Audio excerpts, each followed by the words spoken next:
भगवत गीता से पूछोगे परमेश्वर कौन है, तो जवाब मिलेगा कि श्री कृष्ण ही परमेश्वर है। और वहाँ आपको संत सूरदास जी, मीराबाई जैसे महान संत मिलेंगे जिन्होंने कृष्ण भक्ति में उस परम तत्व को प्राप्त कर लिया। आप शिव पुराण से पूछोगे कि परमेश्वर कौन है, तो जवाब मिलेगा कि शिव ही परम तत्व है। और वहाँ आपको ऋषि मार्कंडेय जैसे महान ऋषि योगी ज्ञानी मिलेंगे जो कि परम शिव भक्त हैं। कुरान कहती है कि खुदा सबसे बड़ा है। और वहाँ आपको फरीद जी जैसे महान सूफी संत मिलेंगे जिन्होंने अल्लाह अल्लाह की धुन से उस परम तत्व को प्राप्त कर लिया। और गुरबानी भी आपको एक ओंकार का उपदेश देती है। तो सवाल है कि इनमें से सही कौन है और गलत कौन है, और जवाब है कि इनमें से सही तो सारे हैं, लेकिन गलत वो इंसान है जो इनमें से किसी एक पथ पे चलते हुए बाकियों का अनादर करता है, अपमान करता है। इसीलिए कबीर जी ने कहा था कि कबीरा कुआं एक है, यानी कि वो जो परमात्मा है वो एक विशाल कुएं की तरह है और पानी भरे अनेक, यानी कि हम और आप अलग अलग नामों से, अलग अलग स्वरूपों से उस भगवान को पुकारते हैं। लेकिन आगे कबीर जी कहते हैं कि भांडे ही में भेद है और पानी सब में एक। मतलब जो भांडा है यानी कि हम, भेद तो यहाँ पे है, क्योंकि आप इंसान को तो अलग कर सकते हो लेकिन भगवान को कभी बांटा नहीं जा सकता।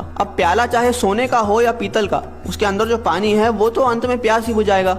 लेकिन अगर हम इस बात पे लड़ने लग जाए कि किसका प्याला ज्यादा बेहतर है, तो ना हम पानी पी पाएंगे और ना ही अपनी प्यास बुझा पाएंगे। जैसे दुनिया में हर जगह पे अलग अलग भोजन खाया जाता है, लेकिन हम कभी भी किसी और से जाकर इस बात पे तो नहीं लड़ते कि आप हमारी तरह भोजन क्यों नहीं करते, क्योंकि हमें पता है कि चाहे भोजन अलग अलग है लेकिन उसकी भूख और हमारी भूख एक जैसी है।